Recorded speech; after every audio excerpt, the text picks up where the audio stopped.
அந்த காலத்தில் மட்டும் இல்லை, இந்த காலத்திலையும் கிராமப்புற பெண்களுக்கு கை செலவுக்கு உதவியாக இருக்கிறது என்னன்னு பார்த்தா கோழி வளர்க்குறதும் அது போடுற முட்டையை விற்கிறதும் தான் மிகப்பெரிய உதவி. இந்த கோழி வளர்க்குறதுக்கு பெரிய அளவுக்கு மெனக்கெடணும் அப்படிங்கிற அவசியம் இல்லை.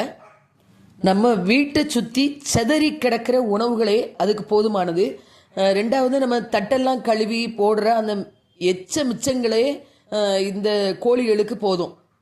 இப்போ நம்ம வீட்டில் பார்த்தீங்கன்னா கொஞ்சம் கோழி இருக்குது. அதில் கருஞ்சிவப்பு கோழி, கிண்ணி கோழி, சிலிப்பி கோழி. நீங்கள் பார்க்கிங்களா, அது சிலிப்பி கோழி. கழுத்தழகி, அந்த வெள்ளச்சி பாருங்கள், அவள் கழுத்தழகி. கொஞ்சம் கருப்பு கோழி, வாத்து நடையழகி, குப்பை கோழி, புள்ளி கோழி அப்படின்னு கொஞ்சம் கோழிகள் இருக்குது. இதெல்லாம் மேய்ஞ்சிட்டு ராத்திரி கூண்டில் போய் என்ன செய்யும், அடையும். நம்ம வீட்டில் நான் ஒரு பெரிய கோழி கூடு வச்சுருக்கிறேன். ராத்திரி இந்த கோழிகள் எல்லாம் போய் அதில் போய் அடைஞ்சிக்கிடும். காலமே அந்த கோழி கூட நான் திறந்த உடனே கோழிகள் எல்லாம் ஓடி வந்து இறைக்காக என்னோட வீட்டு வாசலில் நிற்கும். நான் அந்த கோழிகளுக்கு கொஞ்சம் அரிசி போடுவேன். அந்த பெரிய கோழிகளுக்கு கொஞ்சம் நெல் ஒரு பக்கத்தில் போட்டிருப்பேன். நெல் வேணும் அப்படின்னு நினைக்கிறவங்க அந்த நெல்லை சாப்பிடுங்க. இந்த அரிசி சாப்பிட்றதுக்கு சின்ன சின்ன கோழிகள் அந்த அரிசியை சாப்பிடும். எந்த கோழிக்கு எது வேணுமோ அதை சாப்பிட்டுக்கிடுவாங்க. அதுக்கு பிறகு இந்த லெச்சக்கூட்டை கீரை, கொஞ்சம் துளசி இதெல்லாம் போட்டிருந்தோன்னா அதையும் கொத்தி கொத்தி இந்த கோழிகள் சாப்பிடும் பார்த்துக்கிடுங்க. நீங்கள் பார்த்துட்ருக்கீங்களா, இவ தான் வெள்ளை கழுத்தழகி. அதாவது இது போடுற முட்டைகளை நான் அடை வைக்க மாட்டேன். ஏன்னா எங்கள் பகுதிகளில் இந்த வெள்ளை நாட்டுக்கோழிக்கு பெரிய அளவில் பெரிய மவுசு இல்லை. அதனால இந்த வெள்ளை கோழி போடுற முட்டைகள் எல்லாம் தனியாக எடுத்து பொரிக்கிறதுக்கும் விற்பனைக்கும் நான் பயன்படுத்துவேன்.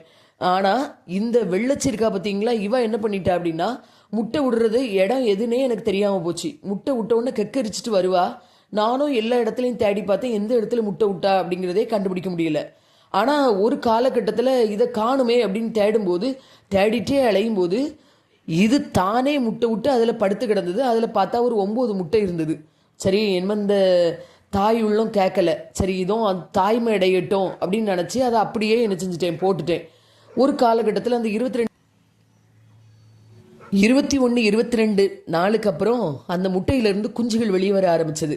அந்த குஞ்சுகளை பாருங்க, அவங்க அம்மா அப்பா சாயல்லையே அதே மாதிரி அதில் ஒரு 3 குஞ்சுகளை பாருங்க, அப்படியே அவங்க அம்மா சாயல், கழுத்தில் முடி இல்லாமல் பறந்த வெள்ளைக்கோழி, அம்மா அப்பா சாயலில் உரிச்ச போலவே அந்த 6 குஞ்சுகளும் இருந்தது. இந்த வெள்ளை குஞ்சுகளை பார்த்தா எனக்கு ரொம்ப மனசு கஷ்டம். ஏன்னா இந்த மனிதர்களுடைய கல்யாண சந்தையில் கலராக இருந்தால் தான் மவுசு. ஆனால் இந்த கோழிகளுடைய சந்தையில் வெள்ளைக்கோழி நிறைய விற்பனைக்கு போகாதுங்கிறதுனால கொஞ்சம் கஷ்டம். இருந்தாலும் பார்க்க ரொம்ப அழகாக இருந்தது. பச்சரிசியும் வேப்பலையும், சரி இனிமேல் இந்த வேப்பலையை வச்சு மிக்சியில் திரிச்சு இந்த குஞ்சுகளுக்கு 2 நாளாக போட்டுக்கிட்டே இருந்தேன். நல்லா கொத்தி சாப்பிட்ற அந்த பருவம் ஒரு 3 நாளுக்கு அப்புறம் நாட்டுக்கோழி முட்டையை, ஏன்னா அதுதான் நமக்கு முட்டையே தருது. முட்டையை போட்டோம் அப்படின்னா நல்ல ஸ்ட்ரென்த்தில் அந்த குஞ்சுகள் வளரும். அதனால இந்த நாட்டுக்கோழி முட்டையை பொறிச்சு என்ன பண்ணிட்டேன், அதுகளுக்கு 2-3 நாள் தொடர்ச்சியாக கொடுத்தோம் அப்படின்னா சீக்கிரமாக அதனுடைய வளர்ச்சி கொஞ்சம் அபரிவிதமாக இருக்கும் பார்த்துக்கிடுங்க. இந்த குஞ்சுகள் எல்லாம் இன்னும் நல்லா பிரைட்டாக நல்லா வளரணும், சீக்கிரமாக வளரணும் அப்படின்னு நினச்சா காஞ்ச துண்டு சாணி, கொஞ்சம் பருத்தி துணி, சணல் சாக்கு இதெல்லாம் எடுத்து ஒரு இதில் தனியாக வச்சுக்கிட்டு தரையில் கொஞ்சம் தண்ணியை தெளித்து இது மேலேயும் இந்த பொருள் மேலேயும் தண்ணியை தெளித்து இந்த பொருட்கள் எல்லாம் ஒரு சட்டிக்குள்ளே வச்சு அந்த சட்டியை அப்படியே மண்ணில் கவுத்து வச்சோம் அப்படின்னா அடுத்த நாள் காலமே பார்த்தா நிறைய கரையாக இருக்கும். கரையான சாப்பிட்ற அந்த கோழி குஞ்சுகள் சீக்கிரமாக என்ன ஆகும்னா நல்ல வளர்ச்சி அடையும். ஏன்னா அந்த கரையான்ங்கிறது ஒரு பெரிய புரதச்சத்து, அந்த இதுக்கு ஒரு பெரிய பூஸ்ட் மாதிரி. அதனால சீக்கிரமாக அந்த கோழி குஞ்சுகள் வளர்ந்து வர்றதுக்கு ரொம்ப உதவியாக இருக்கும். கோழி வளர்க்குறதுக்கு இட வசதி இருக்கிறவங்க கட்டாயமாக கோழியை வீட்டில் வளருங்க. ஏன்னா 2-3 கோழி நம்ம வீட்டில் இருந்தது அப்படின்னா பணம் நிரப்பப்பட்ட ஏடிஎம் மிஷின் நம்ம வீட்டில் இருக்குது அப்படின்னு அர்த்தம். எப்படின்னா இன்றைக்கி ஒரு நாட்டுக்கோழியினுடைய ரேட்டு 700-800 ரூபா இருக்குது.